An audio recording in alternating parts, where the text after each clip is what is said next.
Cada vez más documentos, más pruebas sostienen la idea de que Cristóbal Colón, ese gran personaje de la historia, el descubridor de América, podría ser ni más ni menos que gallego, nada de genovés. Hoy tenemos con nosotros a Guillermo García de la Riega, escritor e investigador. Muy buenas noches, Guillermo, al que además le une una especial relación por tradición familiar con el personaje de Cristóbal Colón. Porque, Guillermo, ¿quién era tu bisabuelo? Pues mi bisabuelo era Celso García de la Riega, que fue el iniciador de la tesis del Colón gallego y que se preocupó y avanzó y dio lugar a toda esta teoría, detrás de la cual fueron todas las demás. Apareció la catalana, apareció la mallorquina, apareció la extremeña, apareció la corsa, aparecieron... Todos se quieren apropiar de Cristóbal Colón. Una vez que Celso García de la Riega puso los fundamentos, los pilares básicos de por qué creía que no era genovés y si era, en este caso, gallego, los demás hombres que investigaron sobre las diversas orígenes del posible de Cristóbal Colón, pues se sumaron al carro. Perfecto, Guillermo, pues enseguida estamos contigo para hablar de esta apasionante historia y vamos a ir desgranando una por una esas pruebas, esos documentos que sostendrían el origen gallego de Colón. No se lo pierdan, que está súper interesante, será como siempre a la vuelta de publicidad.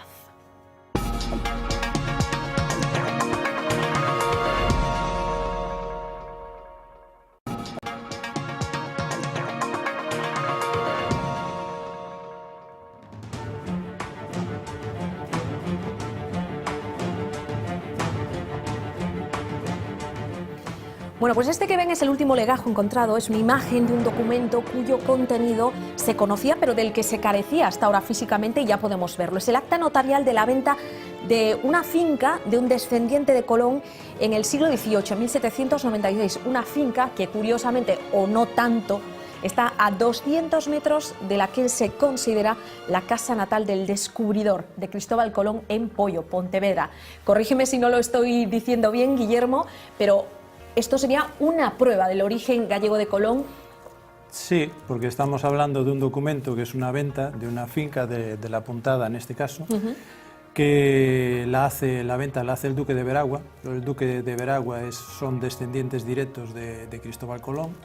El ducado de Veragua lo estableció Carlos I y se lo dio a Luis de Colón, que era nieto de Cristóbal, y por primera vez, y luego se fue sucediendo hasta ahora, actualmente sigue existiendo. Entonces ahí nos habla de la venta del duque de Veragua a una persona que se llama Francisco Troitiño y que está en el ayuntamiento, en Forcarei. Y no es la única venta relacionada con Colón en esa misma zona, porque a otros pocos metros de la que se considera casa natal de Colón se produjo también una venta relacionada con unos descendientes del descubridor. Sí, decir que la venta se realizó en Forcarei, no que la Puntada esté en Forcarei, por si alguien lo entendió. Lo estamos viendo precisamente en este mapa, ahí Guillermo. Se ve perfectamente lo que es la situación de las distintas fincas de las cuales eran poseedores los Colón. A la derecha de la imagen está Pontevedra y la Puntada, que es esta, donde está aquí debajo del puente de la autopista, esta finca que hace forma de punta, pues esa es la Puntada. Después, a 170 metros más o menos, se encuentra lo que es la casa natal de Colón, que por tradición todo el mundo, todo el pueblo de la zona, ya en 1900 el gobernador Luis Tur hizo una investigación con gente de allí y eran ancianos y siempre remetían también a que era una tradición de sus padres y de sus abuelos, ¿no? Entonces la tradición dice que la casa natal de Cristóbal Colón es donde está situada esa flecha de allí y que hoy en día es la casa museo de Cristóbal Colón. Y un poquito más al norte. Un poquito más al norte está la finca de Andurique, que toda esa zona, la que está más al norte, se denomina Andurique. No hemos conseguido localizar dónde estaba, pero toda esa zona que tienen las flechas se denomina Andurique. Bueno, pues esa finca fue vendida en 1519 a Juan de Colón y Constanza de Colón. Por lo tanto, la relación creo que es bastante importante porque todos los tres afincamientos, las tres situaciones de la casa natal, de la finca de la Puntada y de Andurique demuestra que los Colón vivieron allí. Guillermo, una cosa relacionada precisamente y curiosa con esa casa natal de Colón, hoy convertida en museo. En ese mismo lugar se encontró un crucero de piedra con una inscripción también muy simbólica, Juan de Colón 1490. Con una R, con una especie de cero o una O pequeña arriba, que no se sabe muy bien lo que puede significar, si recuerdo o reconstruido, y que efectivamente es ese crucero que está ahí, este de que está aquí al lado de las escaleras, Sí. que se trasladó para allí, estaba mucho más hacia acá originariamente, y ese crucero, pues sí, aparece el nombre de Juan de Colón, de 1490, y con esa leyenda. Por lo tanto, también, de hecho, hay bueno, ya lo diremos, ya hablaremos luego de la toponimia, hay un cabo que Colón denominó que se llama Casa da Cruz, la casa enfrente de la cruz. Dices lo de la toponimia porque sería otra de las pruebas, de las bases en las que se inspiró o se basó, mejor dicho, tu bisabuelo para sostener la teoría del Colón gallego, y es que hay una toponimia compartida, digamos, entre este lado del Atlántico y el otro lado, América, concretamente el Caribe. Sí, sí, hay conforme Colón fue descubriendo los nuevos accidentes geográficos, cabos, puntas, ríos, bahías, etcétera, le fue poniendo nombres, y esos nombres tienen sus homónimos en la ría de Pontevedra, en la ría de Vigo, en la ría de Villagarcía, en la ría de Muros y Noia, arriba también en la ría en Corcubión también, y más arriba, ¿no? Estamos viendo ahí esa carta Galicia, náutica, sí. ¿no? Que... Entonces, esa carta náutica fue hecha hace poco, este año, a principios, por Puertos de Marín. De hecho, pone allí el logotipo,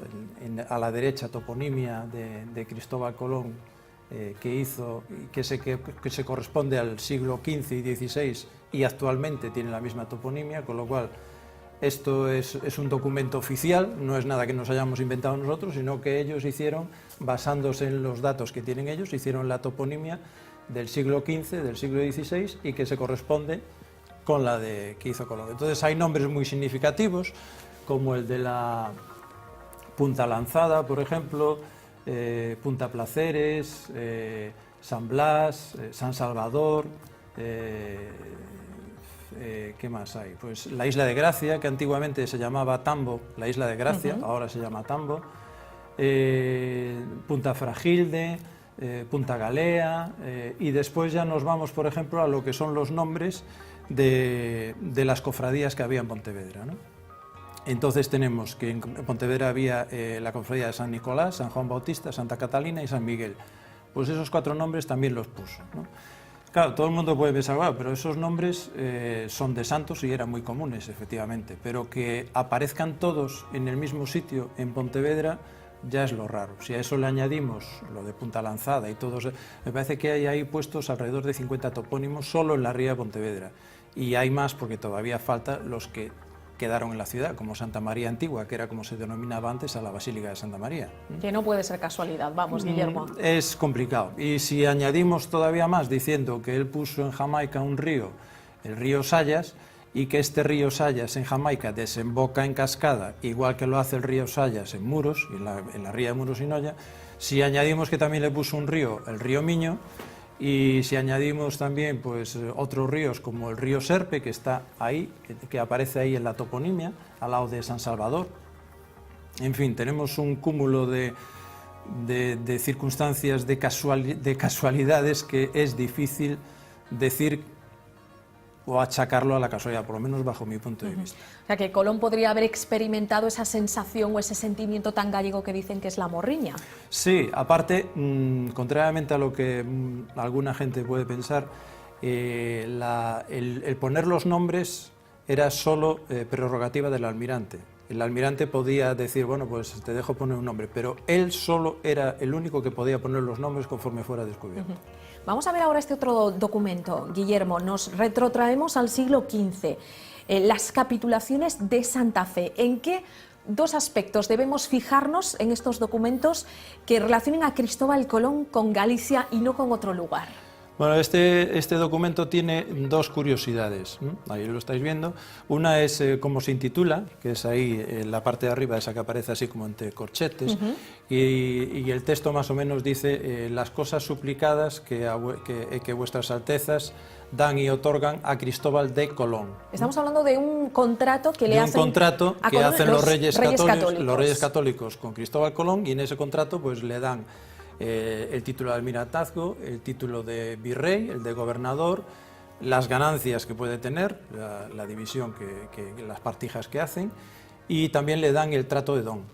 Entonces es un documento, es un contrato que es bastante importante.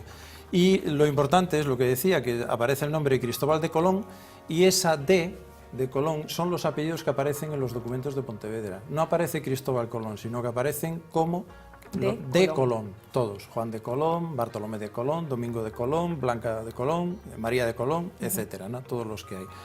Y eso ya es también bastante significativo. Pero hay aparte otra pista. Aparte de eso, es curioso que el contrato lo hicieron en castellano. Normalmente los contratos internacionales de aquella, porque se supone que Colón era genovés, pues en teoría el idioma internacional era el latín. Evidentemente lo hicieron en castellano porque Cristóbal Colón y los Reyes Católicos se entendían en castellano. Pero claro, Cristóbal Colón no solo podía entenderse en castellano hablado, sino que tenía que leer el contrato, no sería parvo. Entonces, para leer el contrato tiene que saber leer el castellano. Entonces, eso es un indicio también de que entender o controlar también el castellano tiene que tener un origen, por lo menos de los reinos de Castilla. Porque si fuese genovés, obviamente no hablarían en castellano con él. Claro, porque genovés, además, él estuvo, bueno, pues hay variaciones según la biografía de quien se pregunte o quien se lea, pues alrededor de 10 años en Portugal. En 10 años es difícil que una persona maneje también un idioma, ¿no? Y aparte que también Cristóbal Colón tenía otra peculiaridad, y es que nunca escribió en italiano, ni en el dialecto que hay en la zona de Génova. Por lo tanto, es raro, ¿no? O sea, una persona que se dice que es genovés y tal, y que no sepa escribir o que no escriba en italiano, y nada, ni siquiera sus apuntes personales, que es lo que más, anotaciones en los libros que él iba haciendo, en los laterales y tal, nada, que es una anotación íntima tuya, ¿no? Como diciendo lo que interpretas o lo que quieres decir según lo que lees. Y eso no está tampoco, no hay ninguno en italiano. Guillermo, ¿y tú que llevas tanto tiempo estudiando la figura de Cristóbal Colón como gallego, igual que tu bisabuelo, ¿por qué cobró tanto peso esa teoría del Cristóbal Colón genovés? Bueno, porque los italianos se lo montaron muy bien. A ver, en principio tenemos en 1892, cuando fue el cuarto centenario, se aparecieron lo que se denominan los documentos italianos las actas de recolta. Entonces ahí aparece pues una cantidad de documentos notariales y de documentos de otro tipo, en los cuales aparece referencia a una familia de Colombo, ¿no? Cristóbal Colombo, Domingo Colombo, Giovanni Colombo, en fin, los hermanos también de Colombo. Pero claro, algunos de esos documentos se descubrieron a posteriori que eran falsos. Después, lo que es la temporalidad de los dos personajes, es decir, de Cristóbal Colombo y Cristóbal Colón, no estaban parejas. O sea, donde Cristóbal Colombo estaba firmando en ese momento un acta, pues con su padre, pues Cristóbal Colón no estaba allí, y además escrito por él.